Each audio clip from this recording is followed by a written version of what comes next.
Tommy, I hope you've enjoyed these last few moments of your career. This is it. You're going to be retired from boxing after this. You're going to be disowned by your family. You're going to go back to your mother's maiden name. There's nothing else that can save you. It is just me and you, mano a mano. Your brother's not in the ring anymore with you. Your dad's not in the ring with you anymore. Molly's not in the ring with you anymore. Bambi isn't in the ring with you anymore. So all that little cute motivation about having a child and fighting for her, all that shit goes out the window when I'm coming to take your fucking head off, decapitate you. I'm a mean, angry person deep down. I'm gonna take out all of it on your fucking face. And there's nothing you could do to fucking beat me. I'm built different. I want this more than you. I have more of a why. I'm more tapped in. I'm more emotionally intelligent. I'm more spiritually connected. I've worked harder every single day, in and out. I have a better team. I have a better support system. And guess what? Me winning this fight is for the higher benevolent good of the universe. And so it's not just me in the ring. It's all of my guidance. It's all of my ancestors. It's all of my spiritual helpers. It's all of the people protecting me. And together we are going to fuck you up. You have 4 rounds and then you are fucked. Tommy Fury, this is it for you. It's personal between me, and I'm going to do you some serious harm, you big stiff idiot. Jake Paul, exposed by Tommy Fury, proudly presents something the boxing game's been missing. Hey, what's going on? It's your boy BC, and I came here to talk some boxing with the thousands of True School Sports subscribers. Now, Jake Paul, exposed, man. I don't want to hear it. I don't want to hear a motherfucking thing about Jake Paul no more. He need to take his ass back to the Disney Channel, take his ass back to the higher benevolent universe that he was talking about, because I'm sick of his shit. I'm glad he lost. I'm glad. And for those of you who don't know, the result of the fight is Tommy Fury gets a decision, a split decision victory at that, over Jake Paul. Now, let me talk to you guys. Now, I got to be honest. I wasn't going to lie for this fight. I chose not to just because I was like, man, fuck this whole card. I was so pissed off with just like, I don't know, the whole card just had a very weird feel to me, right, when I was watching it. But then I still watched it and whatnot. And it was an interesting fight. And before I even get into the fight, right, I have to call this out because I have to be an honest man. I pride myself on being honest, and I pride myself on having integrity and not really like holding back what's on my mind. And you guys know I'm really cool with Sean Porter, and I'll be talking to him soon. But like, I thought not just Sean Porter, but Larry Wade, Ray Flores, and the whole commentary team was absolutely shambolic tonight. I mean, they seemed to really, at any chance they could,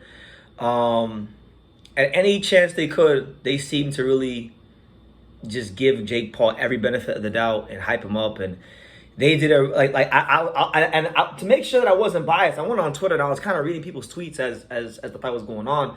And a lot of people who don't even watch boxing, who don't know who Sean Porter is or Ray Flores or these guys, they said the commentary is very biased. So I'm not alone. I really do feel like they were doing way too much for Jake Paul, but that's just me. Now, as far as the fight, Jake Paul, you know, one thing we know about Jake Paul is although he's not the most polished fighter in the world, because he hasn't really fought any real fighters up until now, he's a guy that has always had natural punching power. The dude can crack. And that was always the worry for me in this fight with Tommy Fury. I knew Tommy Fury was a better boxer than a polished boxer. The question for me was, for 8 rounds, was he going to be able to like defend the overhand right of Jake Paul or the left hook? And there were times in this fight where I got worried. I got worried about what could be of Tommy Fury. And you know, the referee didn't help either. The referee was pretty bad. Like, the referee deducted a point from Jake Paul for I think it was holding or something leading with his head. Then he later, like a round or two later, deducts a point from Tommy Fury. So the referee kind of involved himself in this fight a little bit too much for me. But all in all, for the most part, it was a pretty easy fight to score. I mean, I stopped scoring after a couple rounds, but I mean, I thought Tommy Fury won the fight by a couple of rounds. He did a great job all night, setting the pace with that jab. He was running Jake Paul into uppercuts. I mean, there was a couple sequences in the fight where he literally threw 3 straight right hands. Tommy Fury was in his bag. There was a lot of chit chat from Jake Paul about how Tommy Fury had fought these guys with bad records and whatnot. And I'll be honest, those guys who were like 2-80 or 5-100 or whatever the opponent's records were that fought Tommy Fury, those guys looked. I mean, Tommy Fury didn't look as good against those guys as he did Jake Paul. Jake Paul, his inexperience really showed in this fight, and although there was a knockdown call later on, good never beats evil. Doesn't happen in life. It may seem that way. The world has a way of trying to trick us into thinking that, but evil never prevails over good. And I say evil because Jake Paul was acting like he was evil this whole weekend. We was talking about Tommy Fury's daughter, which I understand. Like, talk your shit, talk your trash. Say what you want to say, but don't be out here talking about a man's family. That's where you cross the line. He's talking about his daughter and talking about how he's gonna beat him for the higher benevolent good of the universe and all this bullshit and all these terms that really aren't of God. They're really of the other side, or the other realm. The enemy. So he's really putting out some real dark vibes this week. And for that, I just wanted him to lose his fight, and I'm glad he did. So he can take his ass back to the Disney Channel, take his ass back to the higher benevolent universe where he belongs, because he tried to make a mockery of the sport. Mauricio Sulaiman tried to get this motherfucker ranked and make a mockery of the sport so he can get a big sanctioning fee. So fuck him too. Like, honestly, that's where I'm at. That's where I'm at. I don't care who I offend. I don't care if you got a problem with it. If you got a problem with it, then message me on Instagram and we'll set something up, because I'm not scared of any man on this earth. But it's ridiculous. It's getting utter ridiculous. I mean, I'm glad. I'm just glad that good has prevailed, because I'll raise my hand too. There was a period of time where I thought Jake Paul could beat Tommy Fury, and then as the fight got closer, I was like, nah, Jake Paul ain't beat no Tommy Fury. So he beat Tommy Fury. Did what he needed to do.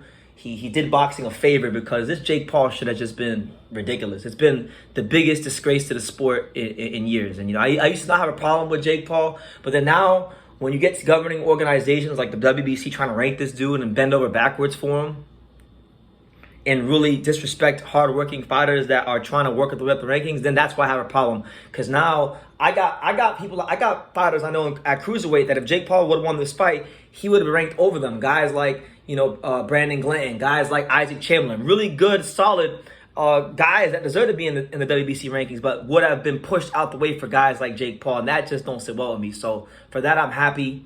Tommy Fury, good for him, man. Good for him. He showed that when the pressure's on the big stage, he can perform. He could have came out here and crumbled under the pressure. He didn't do that, and he actually wound up boxing better in this fight than he did against a lot of those journeymen. So you got to give credit where credit is due, and I hope he can take this experience and use it to build his career. But man, it's a beautiful day. I'm so glad the judges, and I want to tip my cap to the judges who got it right. One judge had it a point for Jake Paul, which I don't agree with, but I'm not gonna get mad at it. I think Tommy Fury left it too close, and it could have been scored that way. But ultimately, in the end, the right man got the nod, and there was no funny business, and we can take a deep sigh of relief as boxing fans. I'm not trying to like revel. I don't hate Jake Paul because I don't know him, but I hate what he represents in this social media, Instagram culture we're in. I'll be honest, I don't know him, so I can't hate somebody I don't know, but I hate what he represents. As far as that, I can respect the work ethic, I can respect his dedication to the sport, I respect those things. But as far as you jumping the line and disrespecting other hardworking fighters by getting a ranking position, that's where I draw the line. So I'm glad Tommy Fury beat him. And talking about another man's family and talking about how you're this mean, angry guy in higher benevolent universe, talking all that bullshit.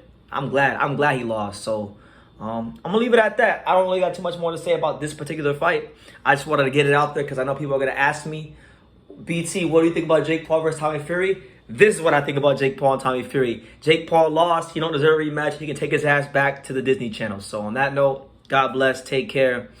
And best wishes to Jake Paul in the gym. If he wants to continue boxing, I encourage him to do so. Just have more respect and don't talk about another man's family. So, yeah. With that being said, you guys let me know what you think in the comments down below. Make sure you guys take the time to subscribe. And like I say in every single one of these videos, you can love me or you can hate me. But I'm just a kid from Daniel. So until next time, take care, guys. Thank you for watching another video on the untouchable True School Sports Empire. For more great boxing content just like this video, click right here and make sure you subscribe. Much love from sunny South Florida.